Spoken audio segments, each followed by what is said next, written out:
Hello, Internet. Something on my coin. I think I tried to clean this last time. Get distracted right off the bat. Hit record and get distracted. It has been a little while. Sorry about that. Well, I shouldn't say I'm sorry about it because I've made it no secret that it was going to slow down a little bit. I feel like I've said that before as well. But yeah, family stuff. But I'm good. How are you? We got a problem. This thing's empty. Let's fill it up, shall we? Ooh, the incident. So, quick heads up on this beer. First of all, I just realized I had the spinners I'm going to be reviewing today. I didn't do a proper spin time test, so I've been sitting here for 15 minutes doing spin times, salivating looking at this beer. This is The Incident by Burlington Beer Co. Farmhouse style New England Double India Pale Ale. I know you guys all care. 8.5%. It's all good. It's all good. So let's crack this thing open. So I've only had this once before. Try to remember to put the time where you can skip ahead. But this is much more akin to something like a traditional New England style double IPA, like your Heady Toppers, your Sip of Sunshines, your Second Fiddles, those sorts of things. So, but it's Burlington Beer Co., so it's definitely a really good quality. They're going to have their own spin on it. Spin on it. It's a spinner channel. I realized when I started watching some beer reviews, trying to actually be a little more official in doing that, and I probably should be pouring them a little more aggressive to get a little bit more head on there. And I apologize. Look how nice and creamy that is. Smell it? Very fruity, very, see, out of the can, you get more of the hop smell. And maybe it's just because I poured it with a bit of like citrus and grapefruit. But now that it's over here, I'm getting something, I want to say like apricot. Yeah, I think apricot. We'll call it apricot. Let's have a sip.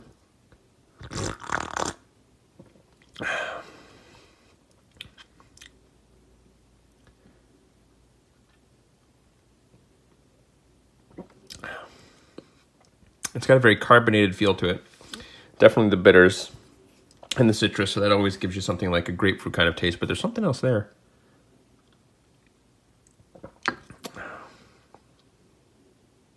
It almost reminds me of like a Orangina, like kind of a not too sweet orange soda.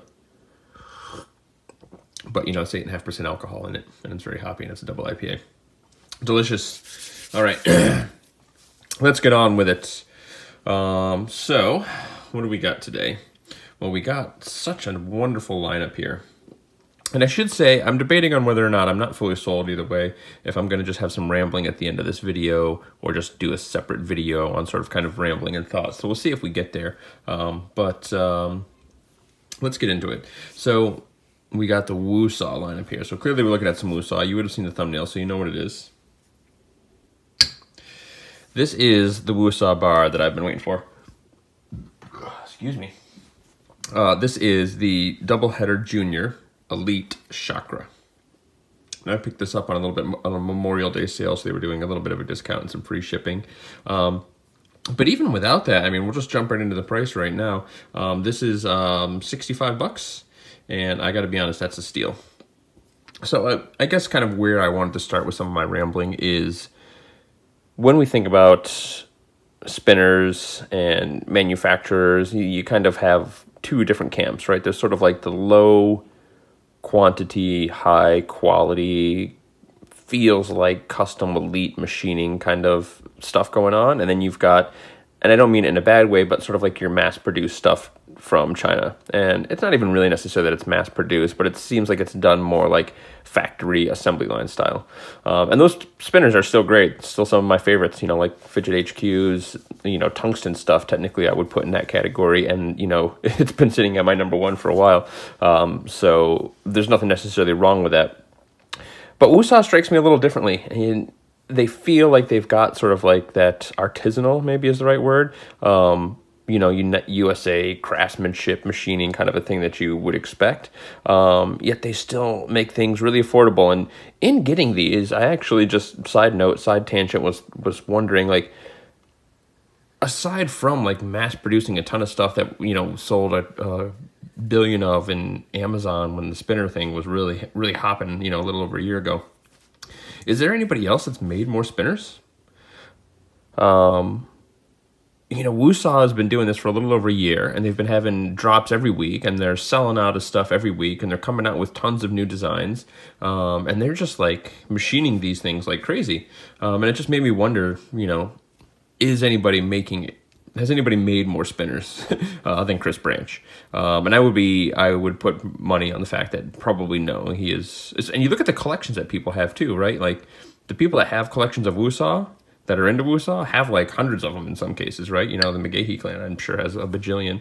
But I mean, all the other fans out there, you see their collections and they've got those awesome display boxes full. And I'm not one on getting multiple versions of the same spinner. And even still, I've got 1, 2, 3, 4, 5, 6, 7, 8, 9, 10 WooSahs. It's crazy. But we are here to talk about this bad boy today. And it is, like I said, it is the WooSah that we've been waiting for. As far as a bar goes, I should take just a quick second to go back and revisit this guy. So this guy's actually kicked it up quite a notch for me. So I played around with this guy a lot. I flamed it. I tumbled it. I did a whole bunch of stuff to it and ended up with this hammered finish. And when I did the hammered finish, the bearing wouldn't fit all the way in the spinner. You know, Chris Branch's tolerances are pretty ridiculous. And so I ended up kind of offsetting it and gluing it in. But it's good. It's still not my favorite WooSah or my favorite spinner by any means, but like this is a good spinner for me. So I just thought I'd take the time to go back and look at that. So, and this is kind of where the origins of this guy are. So, but let's kind of talk about the design of this a little bit, and then we'll get into the spinning. So design-wise, what do we got going on? This is also my first Zaftag spinner. So one of the things WooSah's really been killing it with is they just keep pushing it and coming out with, you know, there's essentially with what we're looking at here, we're looking at 10 different spinners plus the full-size double header. So essentially 11 different spinners. And I'm probably even still then like missing different designs where these are significant enough of a difference to be a different spinner. Even here where these are kind of close, the Elite and the Chakra are definitely different spinners. So they've been kicking out this Zaftag line in a lot of their spinners. And they're essentially just making it thicker with these really rounded fillets. Even though it's spelled like fillet, again, I'm told it's fillet when you're talking machining. So they've got these fillets here. That are pretty pronounced and pretty nice and just make the spinner a little more bulbous. It's a good word of the day, bulbous. Use bulbous in a sentence. The fillets on this spinner are bulbous. We're in the 4K too, by the way, so let's check this bad boy out. So, yeah, so it's got these really nice, big, rounded edges. It's got that Chakra kind of like cut off edges and angles. In fact, I didn't actually check. Are these the same? Yeah, what do you know? Chris Branch. Look at that. But again, not just a direct cut, right? Like the spinner had enough of a design change to make it work in a bar, so we've been asking for it. We finally got it. There is one in stock right now. Talk price, I guess, real quick. $65 for this at the full price with the stainless steel buttons, which is great. And these are amazing buttons. These are the same deep dish buttons that you'll find on the Ohana, except for these are on aluminum, and then on the Vodas and whatever material your Voda is. So right now, I think this is the only finish option they've offered in this, and so it's a mirrored side finish, and then it's these brushed flats, but this brushing it's almost a polish. Like, I can just barely feel it there, and if I rub my fingers this way, I can't feel it at all. And you can just barely feel the brush there. So this is actually kind of nice for me, and I don't like brush, and probably my only criticism I'd have for this is that, for me personally, I'd like it full mirror, and I'm almost debating whether or not I want to put a mirror polish on the flats. But I have no qualms with it, no issues with it. So, and again, these buttons are amazing. Something I really love in spinners too that's happening here, and it's happening on the Voda, which didn't happen a lot of other WooSah designs, right? So this is just basically flat up to the buttons, you know, flat up to the buttons. You know, you started seeing it on the Ohana where it's kind of recessed in, and on the Voda. But yeah, you've got this little recess action going on there. So I dig that. Oh, bump the camera. It's got the one drop bearing in there, but just all in all, an excellent presentation. So I don't know if you can hear the baby crying. Apologize. He should be sleeping now, little guy. Oh, he should be sleeping. See that Apple stock 190? So yeah, so design-wise, this thing is on point. Fidgeting-wise, how does this fidget? We can get into the fidgeting now. It's been 10 minutes. Let's have a sip of beer. The fidgeting is is fantastic. This is one that I actually think I might prefer, and you guys know my stance on the 1-drops, I might prefer a 1-drop bearing in it. I threw a couple bearings with some feedback in it, and I just didn't, with the Zaftig, with the size, with the roundness, I think I do prefer the 1-drop bearing in there. But let's look at some of the light profile too, because that's something we like with the WooSahs, and especially, you know, there's that certain profile, you're seeing it right there, that you're used to with a Chakra. It's just fantastic. It just looks good. Fidgets really well. Good at table spins. Spin time wise, we were looking at, with the 1-drop that was in here, and 1-drop seemed to vary quite a bit. I've said that before, I'll say it again to be consistent. But I was getting right under 5 minutes, which is pretty good for a 1-drop in here. I threw the bearing that was in the arcade, that was getting about 10 minutes in the arcade, and I got 8 minutes and 40 seconds on it. And that bearing had a little bit of noise to it. I think it needs to be cleaned. So it's a pretty decent little spin time guy. Not optimized for spin time, but it can definitely get up there with a good bearing. So that's pretty rad, getting nearly 10 minutes. And I bet if I clean that, this would go over 10 minutes too, which is pretty solid. I'll take it. Happy with that for sure. So, but yeah, so fidgeting wise, let's really talk about it. Preloaded flicks, being that these finishes on these corners are polished, it actually makes it almost like sticky and tacky in a way. Anybody that has the polished spinners knows what I'm talking about. You can really kind of preload on there, and boom, you can get some really good power flicks. This flat edge I find is especially fantastic for like my 2-finger, almost kind of like the gallop. This is the gallop going on the opposite side, but doing it here, you get a good preloaded flick, but you can get kind of a good hold here and really feel like you're getting a good release. And then the gallop is fantastic on this. So this really lands well on the flat here. I've got a lot of control there. And then my pinky can kind of like pull on the side, and since it's polished, especially now that the weather's a little warmer, since it's polished, my finger really feels like I can get a good grip. Also being that it's rounded, it really can get it can kind of slide into position. You see that a lot with, you know, I think in my atrium review, I kind of mentioned like it just always wants to be in position. Same thing with the Voda. Since it's so kind of rounded, you don't run into a hot spot. No hot spots for sure, let's just say that. I don't think there's been a WooSah that's had a hot spot yet. So, yeah, so it always wants to kind of like slide into position. Pulling like this, again, it's polished on the sides. You can see a little bit of the machine marks in the sides. Let's see if I can show you.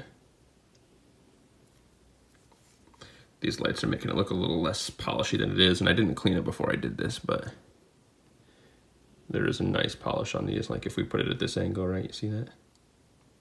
See what I'm talking about? Now you see the polish, right? But you can see the fingerprints. You can see, there you go, you can see it a little bit, those up and down machine lines going on there, which isn't a problem. But yeah, so it's got good polish on the side, so it really allows you to get pretty good grip. Again, especially in the warm weather, hands are, maybe not sweaty is not the right word, but they got that tackiness, you know what I'm talking about. Pulls really well. All in all, I'm just impressed with this. I've really been enjoying carrying this around for the couple days that I've had it. I've had it about, I got it on Tuesday. And it's Saturday now, and it's been on me every day.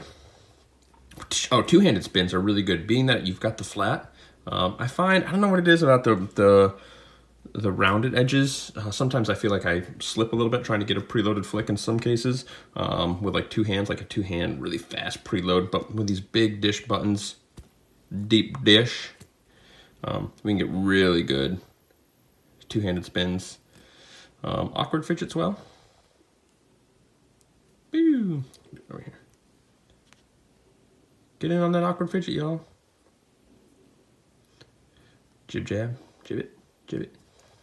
I like that this kind of, I think it's something that Ben Ko just came up with over the old average Singaporean, but we've kind of adopted it as a community, calling it the jib jab. Jib jab, jib jab. It is a bar at the end of the day.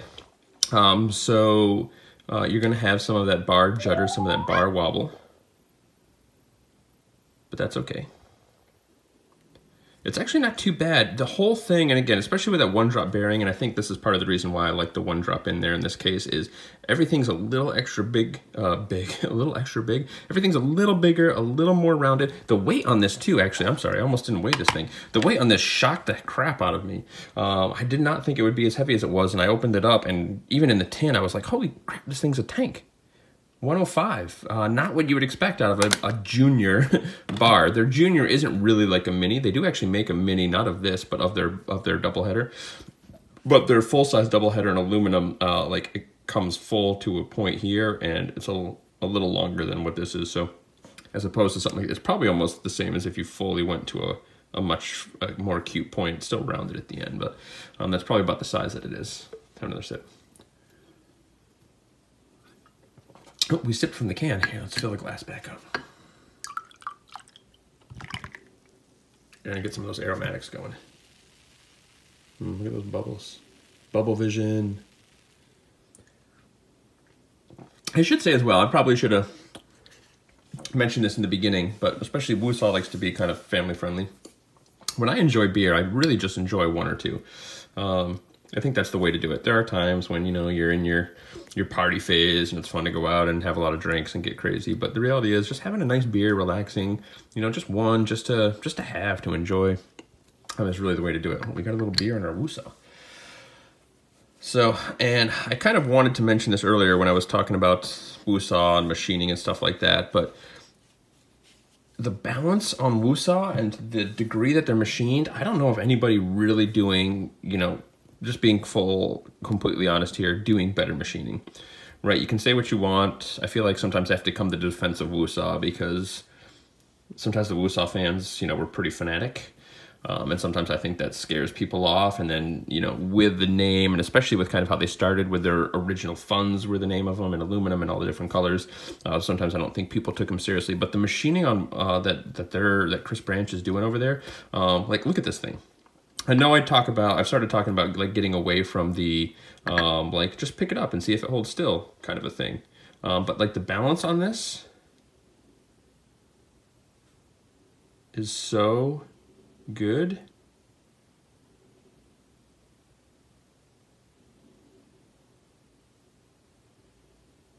Look at that.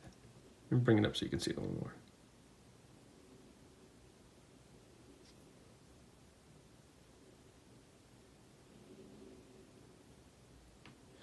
And I haven't done this. I actually wanted to do this before I did the video because it's been a while since I checked, but I'm pretty sure they're all like that. Like, the balance is just, he doesn't do crap. The tolerances that he's working with, whatever machining he's using. Oops. Like, it's just ridiculous. So I really just kind of wanted to point that out.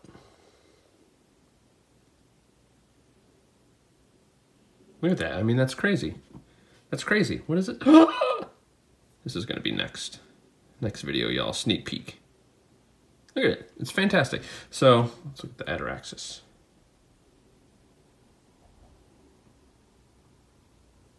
See that? It just stops. It doesn't start moving the other direction. It just stops.